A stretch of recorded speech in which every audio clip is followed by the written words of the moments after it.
shielding or protection against the electric field, but it cannot give any or almost zero protection against the magnetic field. If you are speaking about electromagnetic field, you need to take into account or take care what do you mean during the speaking. How the conductive clothing are working. It's a kind of Faraday cage. For sure, it has Faraday holes. Depends on the structure of the material and depends on the holes all over your body. We were the first in the world to develop and also introduced the face mesh as a very important protection during the live line working. Why is it important? Yeah, that's the face mesh. Thank you very much. The limits. The electric field strength limits you could see here according to the European regulation. The name is IC and IRP. You could see in the left side the electric field strength until 2010 and after 2010. Magnetic field until 2010 in microtesta and also magnetic field after 2010. Yes, you are right, in 2010 it was a decision of the European Commission that they leave the electric field the same as it was earlier, but doubled the level of the magnetic field. What is the background and why they doubled? It's another day of discussion. But now we are concentrating to the electric field. For the public it's 5 kilovolt per meter, and for the occupational it's 10 kilovolt per meter. So what does it mean in our point of view as a linemen or line ladies? I'm sorry. We need to fulfill the 10 kilovolt per meter as a restriction. During the last years or several years of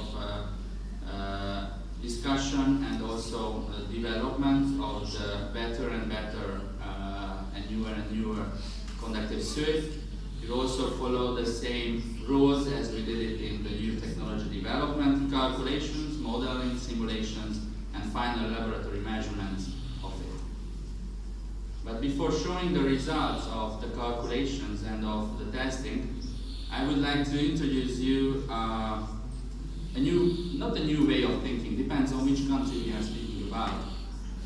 But also in EU, European Union, we had a regulation which came out 2 years before, and we have the time until the end of this year that all the TSOs and the DSOs, transfer system operators and distribution system operators, should fulfill this EU regulation. This regulation says that you should have a risk analysis and see what is the electric and magnetic field on the line, next to the line, on the substation, and so on and so on. If you follow these risk calculation, then you can get nice drawing like we did it. Let's see as an example of the modeling of a double circuit system where the first system is energized, left side, and the right side, the other second system, is switched off and grounded. We have, it can be different voltage levels for sure. And what about the result of the modeling? As I mentioned, the left part is switched on, the right part is switched off and grounded. And if you go a little bit closer, you could see that in the higher part of the tower, the electric field, which if it is red, it means that it's higher than 10 kilovolt per meter. Then, what can we do? We need to protect somehow the worker. The same way, because we have the same regulation, 10 kilovolt per meter, wearing the conductive suit. It's a solution for solving this problem. So the electric field stress may reach its limits and endanger the safety of the worker even when one system of a double system power line is grounded.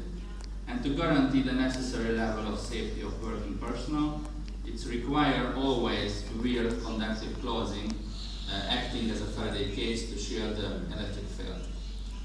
Even in Hungary, as an example, and also in other parts of Europe, this is not only true for the double circuit line, but it's also true for single circuit line as well.